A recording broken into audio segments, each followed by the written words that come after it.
Welcome to Focus on Health. My name is Bwari Michelle.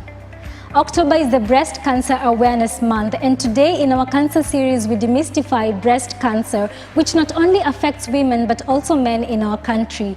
Before we see Daktari on the same, we will get a case study from a patient, but here now the feature of the day. Before I even tell you how I started my journey, I want to say that I always call myself a success story. Okay, now going back to how it started or how I got to know or how I was diagnosed. First, I just stumbled on this thing. It's not like I was looking for anything on my body, but it just happened.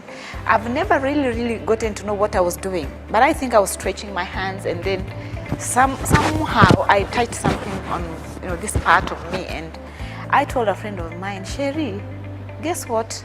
I have cancer.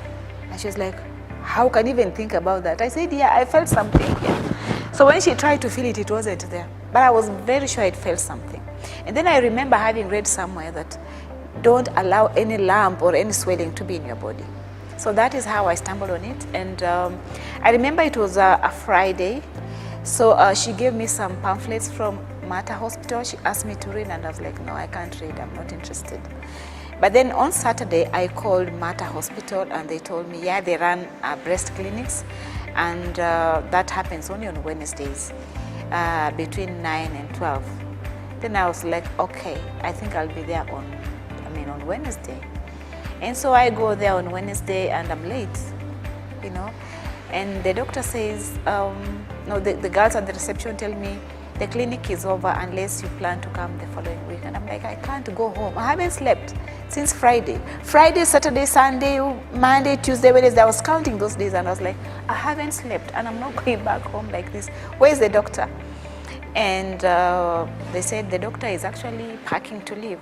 Fortunately, still found me at the reception, and they told me the doctor is there. So I called him and said, Doc, you have to see me. And I said, you have to, because I haven't slept for 5 days. I felt something here, and I just want to know what's happening. So I go with him to his clinic, and he says he tries to feel it. Of course, it keeps, I think, moving. It moves. It doesn't stay at the same place. And he stumbled on it somehow, and he told me, you go to the lab. And he said something that I wanted to hold on to. He told me, this could just be a swollen gland. There isn't something, because it was quite tiny. Yeah, so I went to the lab. They did what they call a fine needle aspiration, FNA. And so they told me, come for your results on Wednesday, the following week now. So, when the doctor told me it was just a swollen gland, I wanted to settle on that one. But when I came on Wednesday, they told me that the results were inconclusive. So what does inconclusive mean?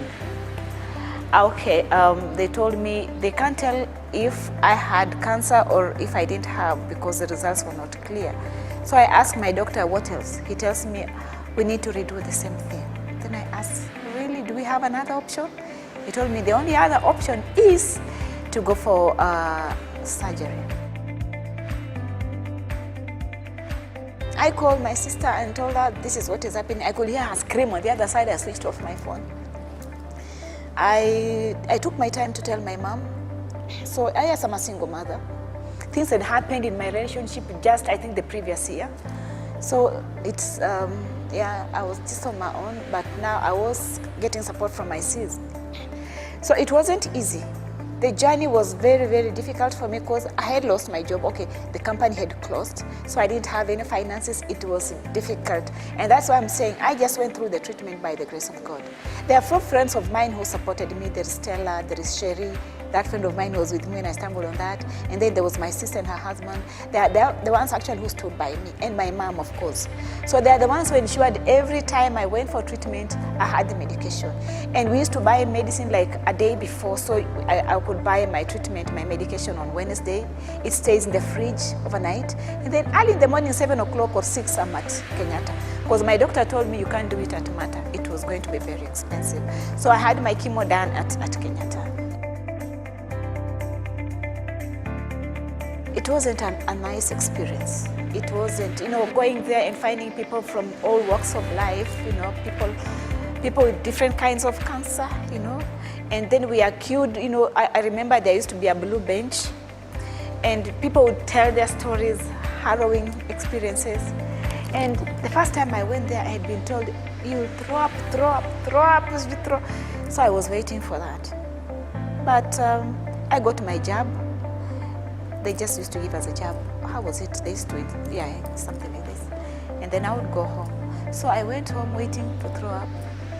Remember, it was early, around 7, I think that's when I got my jab. I went home, 7, 8, 9. The whole day I didn't experience anything, but I was feeling kind of nauseous, you know. So around 6, I felt like I wanted to throw up. So I went to the bath, to the toilet, and this thing came. And it's like it was not stopping. So I knelt down, and I was holding the sink, the toilet. And my son came and told me, Mommy, apona, you know. I said, I will get well for my son. But I threw up. I felt like everything else was going to come out. It wasn't easy. But for me, that was the only time I threw up for the 6 courses I had of chemotherapy. Yeah, I went back every 21 days. My hair started sprouting after the 4th session.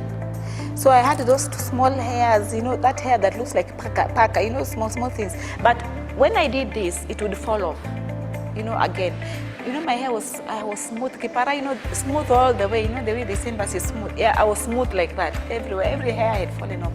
But around the 4th, towards the end of the 4th session, my hair started sprouting and it came out so beautiful, big curls, you know, it was nicely dark and big curls.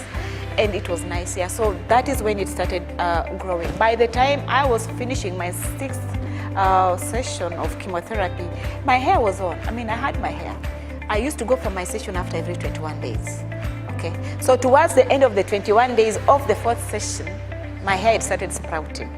So by the 5th session, remember I'm telling you, when I did this, it would fall off. So it would still fall off because it was very, very fine and weak hair.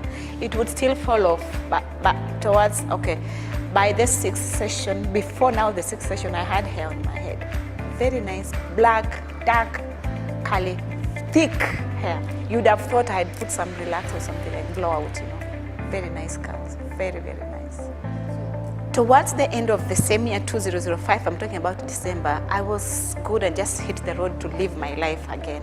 Of course, so many things had happened. Remember, now I was doing my business because they told me traveling a lot, my immunity was compromised. I would pick an infection along the way. So it slowed me down in many, many, many ways. Remember, I've told you, I didn't even have money. I was living. I mean, I was being supported by almost everybody around me. So yeah, towards the end of December, I started now picking up, you know, and getting to find, you know, like trying to get my bearing, you know, like what next? This thing has happened and I don't want to focus on it because I have my son to take care of. I have my life also to live and I like good life, so I have got to do something to ensure that I just maintain that. So towards the end of 2005, remember that was the year I was diagnosed. So towards the end, I started now thinking about me, you know, like what do I do?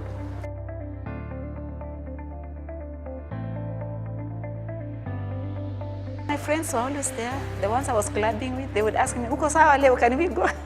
I'm like, yeah, mimi niko tu sawa, let's go. I want people to know that even if I'm talking like this, the journey is not easy. It is not easy. And I'm not trying to make fun of it. It can be very, very daunting. It is, you know, there are moments I would feel lonely. There are moments I would feel alone. There are moments I would feel like I'm dying, you know, because it figured a place where I could not eat anything, especially during radiotherapy. I think something was affected in my throat. So swallowing became so difficult. Even an egg, you know, a scrambled egg, I could not swallow. My own saliva was difficult. It was difficult. Even water, you know, it was. And then people coming to see me and they are worrying me. You know, I didn't want that. But then that is, and you know, sometimes people come and make you feel like this is the end, you know, like, oh, what happened now? What will happen? You know, so there are moments like those that made me feel like, will I really make it? Will I make it? You know, it wasn't easy. It can be difficult. Let me encourage myself first. Only then will you make it easy for everybody around you, and only then will your medication maybe work for you. eat what you're supposed to eat, and try struggle to eat, because at times there's just no appetite completely, and yet you need that food to build your blood cells for you to even get at the next jab. So when you don't do that, your body gets very, very weak, and you need to cleanse your body of the toxins by taking a lot of fluids, a lot of water every time. So yeah, that's what I would tell them. It's not an easy journey, but choose what it is you want. I chose life. Yeah, for the caregivers, it also takes a bit of energy, yeah, because this person is, you know, is like this 1 minute, another minute they're just awful, you know. Remember, there's so much they're also processing, and for the caregiver, it can be very tiring. Yeah. For example, I would say I want to eat bananas, you know, matoke, just boiled. And then when it is brought to me, I'm like, who said I wanted to eat this? I want something different. And I would get very irritated or irritable, highly irritable. So if someone doesn't understand this, they might feel so bad. Yeah. And what I have learned with time is that even the caregiver gets more tired than the patient. Yeah. So the caregivers try to be patient with your client or your patient, and when overwhelmed, try to talk to somebody else about what you're going through, because it can really, really be exhausting. Remember, I'm talking about my experience. Other people have had totally different experiences. There are those who throw up throughout. There are those who have running stomachs. There are those who have, you know, so many things have happened around them. So the story, let nobody use my story and say, we unakaa hapa unafanya. It is different. Like my doctor told me, everybody responds differently, and the treatment is not the same. Okay? So just bear with your client. As much as you can, try to encourage them to occasionally go out and maybe bask. Give them what they need to take. When you're tired, because it's normal to get tired, seek help, and even seek professional support like counseling. Yeah, caregivers get really, really tired. Really big up for them. They do a good job.